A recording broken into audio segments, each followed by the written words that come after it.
This is the Rubber Penguin. We're cruising down Route 66.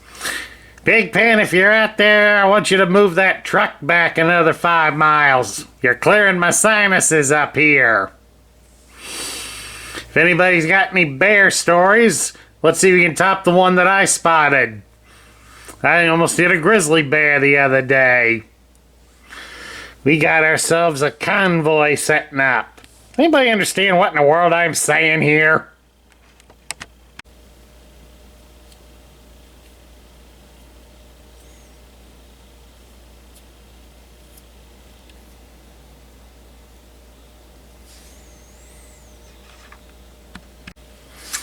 Hello everybody, Sparkster1701 here. And as you can probably figure, we haven't found any new legacy toys. So we're going to start off with a new studio month. And we're really going back in time with it, since we're taking a look at the first version of Optimus Prime to be released in the studio line.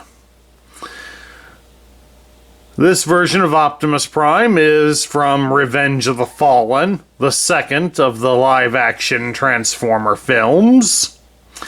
Why they chose that one to be the first one is beyond me. But whatever. I happened to find this one on eBay for a reasonable price, so I picked him up. Now, unfortunately, this one is not compatible with the Jetfire toy, because I know that they made Jetfire have a way to break some of the pieces off of him, and they could be put onto an Optimus figure, so that it would make it look like how Optimus looked at the end of the movie. Unfortunately, it's not this figure, so... which is okay, I don't have Jetfire anyway, so we can't do that, even if we wanted to. Oh well, we'll see if we can find a Jetfire at a reasonable price. But at the moment, we'll take a look here at Optimus. First, let's take him off of the stand here so we can get a look at the background. And it is depicting the forest battle, which was famous for having Optimus get killed in.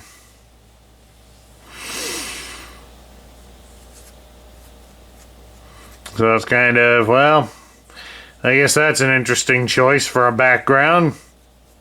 But then again, since it's got him with the dual energon blades, I guess that works in its own way. Let's get that out of here.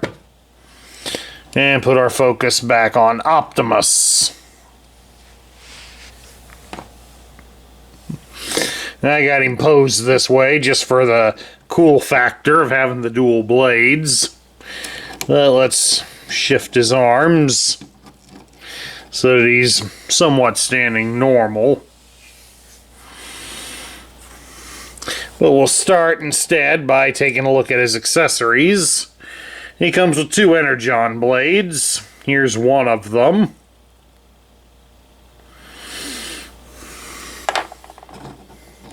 And then, of course, here's the opposite.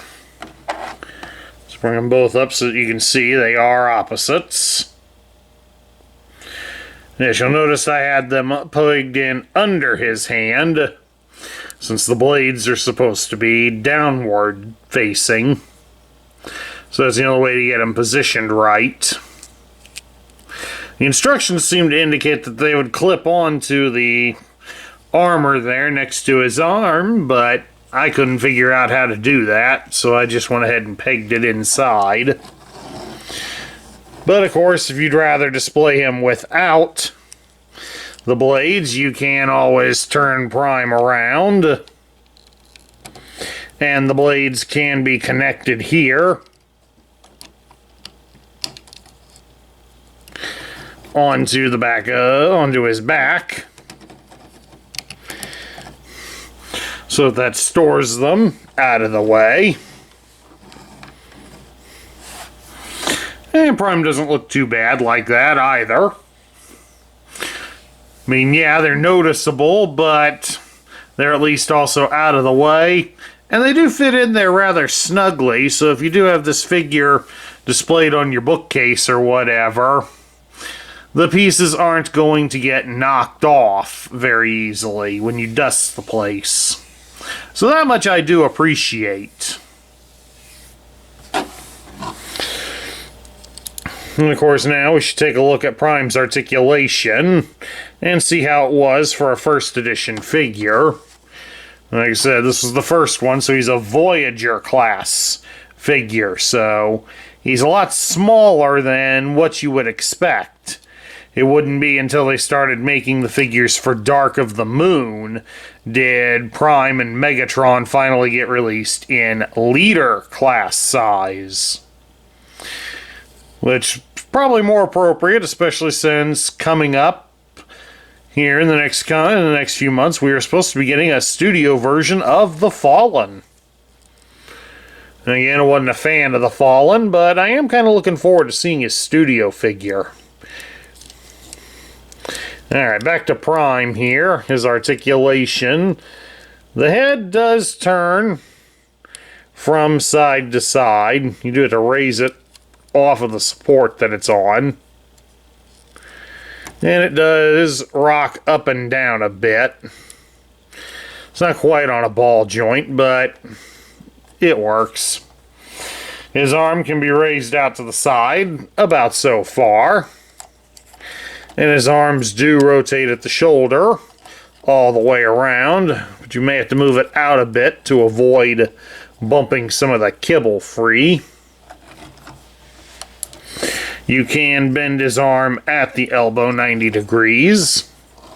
As you already figured, he does have a swivel at the bicep, so he has G.I. Joe style battle grip.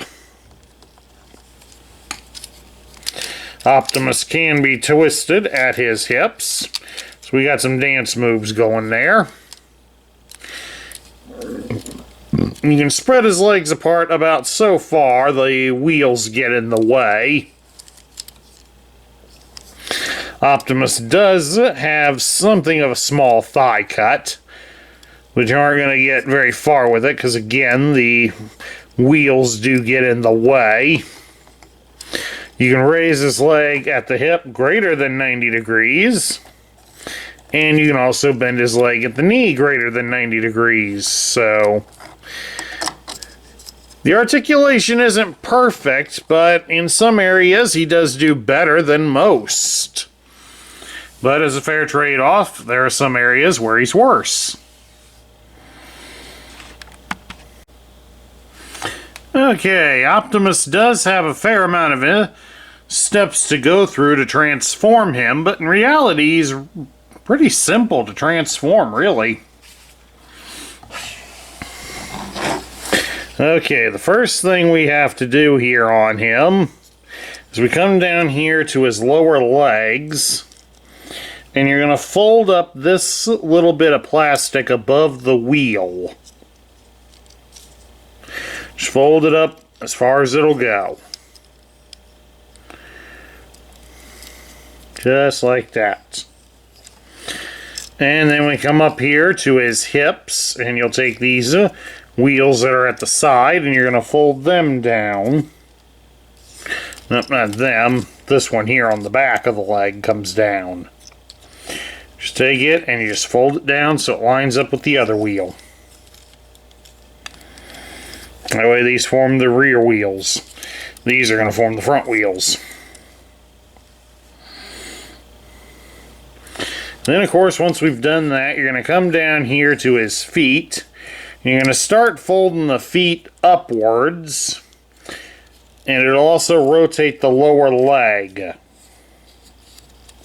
So just go ahead and do that. So you'll end up folding his feet up to his kneecaps.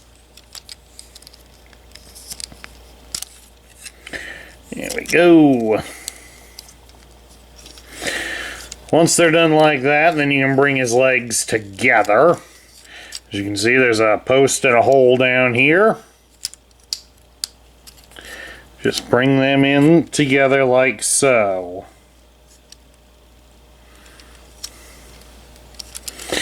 Then we're going to come up here.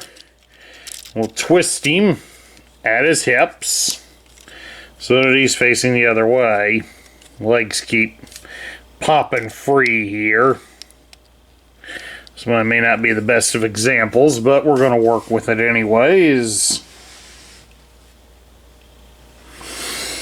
Then we come up here to his arms. Going to fold the arm armor backwards, like so. And then we'll rotate the arm at the bicep all the way around, so that it's like that.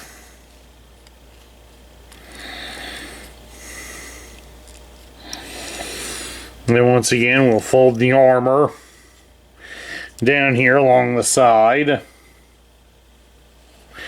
because you're going to come down here to his hands, and you're going to fold the hands inwards.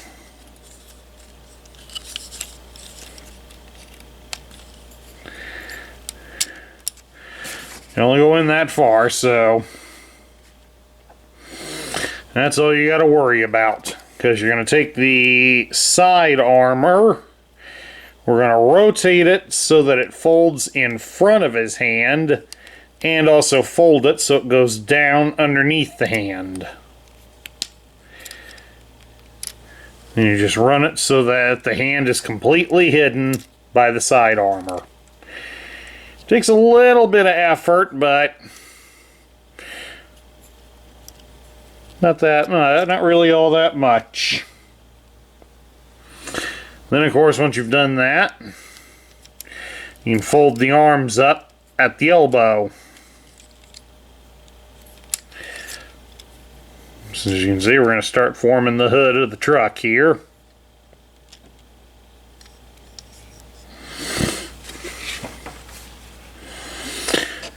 Now, of course, once that's been done, we come up here and we're going to separate the arms at the shoulders and start folding everything outwards.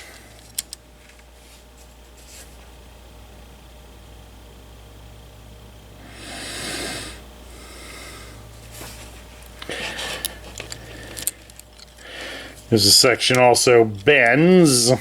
Once it's now loose, this will bend downward. And you're going to rotate the shoulders to try to keep them facing like so. Excuse me for a second. Oops. Alright, like we said, once you get these folded to the front, we're going to put them together, and then we'll rotate it so it's facing like this. So you can see we are starting to form the front end of the truck.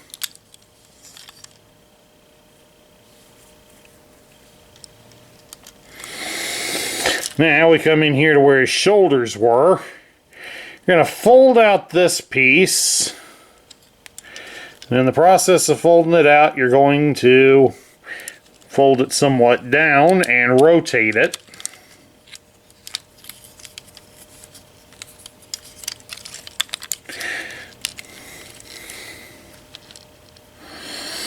Because we're going to adjust the arms to come downward a bit. Trying to keep the hood together.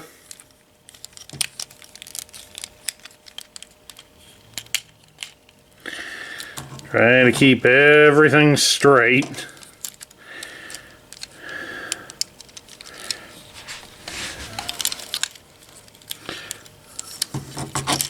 Alright, something's not working in our favor here. Yeah, there we go. We're finally getting this to bend the way it's supposed to.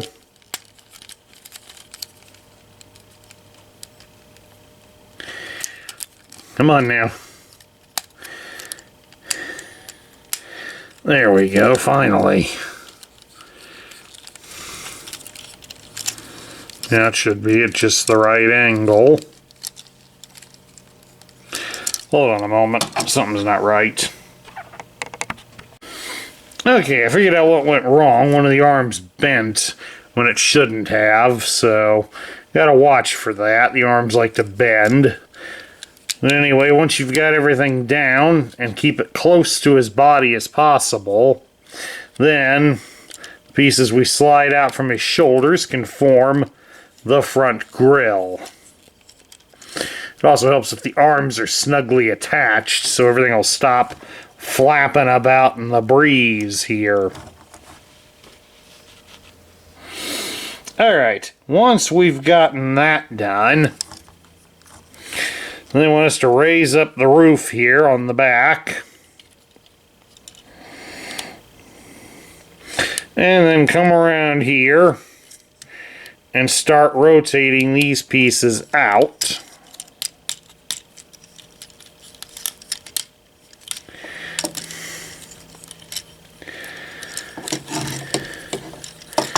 Bring them out and fold them up along the sides here.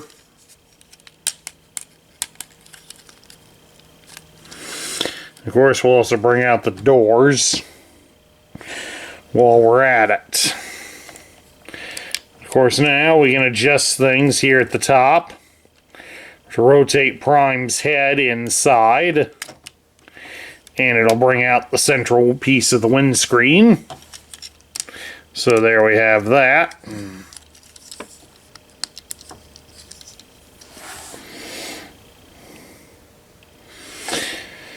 Now that we got that in place, we can bring up the roof and lock it into place.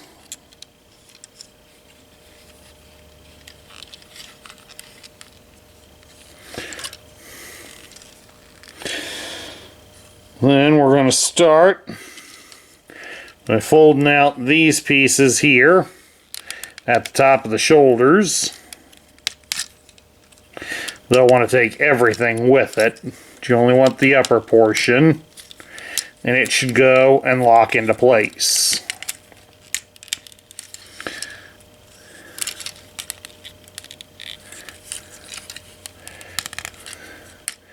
You just got to be careful with it, since, like I said, it likes to take everything with it. There we go.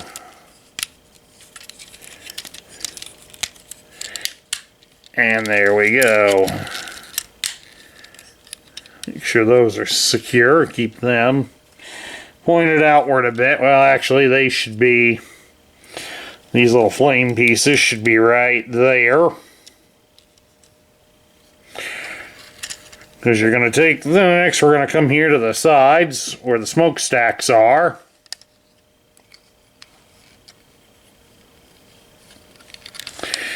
And you're going to rotate them inwards so it'll complete the look of the truck cab. There should be some little holes that the posts connect into, but they don't do a great job of it.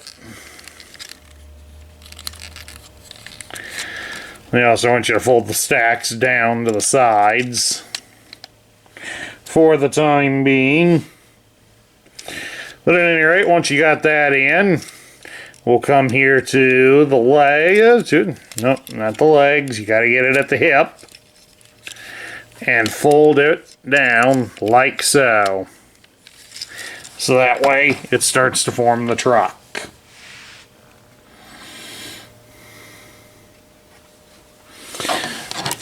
So once we got that in place, you'll come down here. You're going to take his shoulder pads, and they're going to fold inwards. Like so. Then you'll come back here and get these sectional wheels, extend them outward, and bring them forward. And then just lock them into place.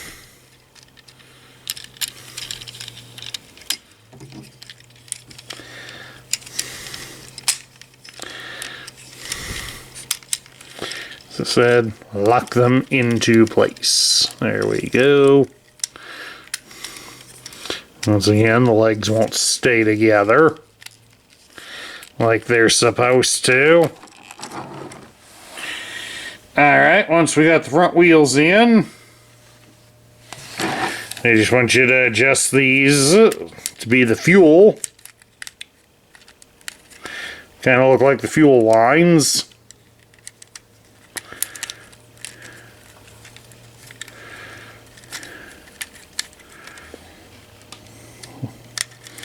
With the big box going out the back, so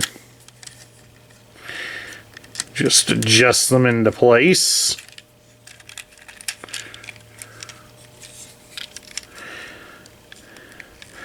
There's a little tab out on the side of Prime's legs that they should attach to, provided the cab's on right. Once again, get this back on, and there we have it. Prime is in his alternate mode of a Peterbilt 759 truck.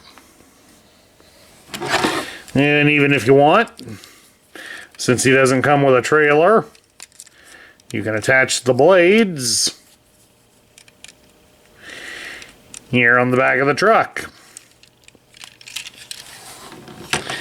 And that gives you some nice self-storage for Prime's pieces.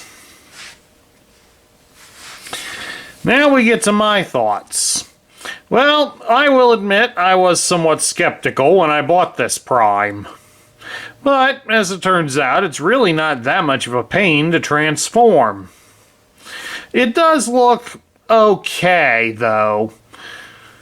But of course, when you're the first one out of a specific character, it's alright to be just okay.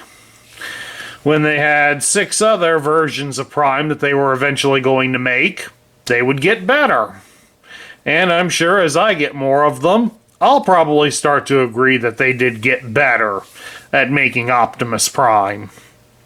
But this one, for what it's worth, it really isn't too bad. It's relatively simple to transform. It doesn't have a whole lot of accessories. So, it's not a bad one per se for a popular character to be brought out as the first of its type. As I said, as I get more of them, I'll see if I find that they got better at it. But in the meantime, this one isn't too bad. At any rate, that's my look at the Studio Series release of Optimus Prime from Revenge of the Fallen. I hope you all enjoyed it. And please do remember that if you like the content we feature here on this channel, please don't forget to like, share, comment, and subscribe. This is Sparkster1701 saying I will catch you all later.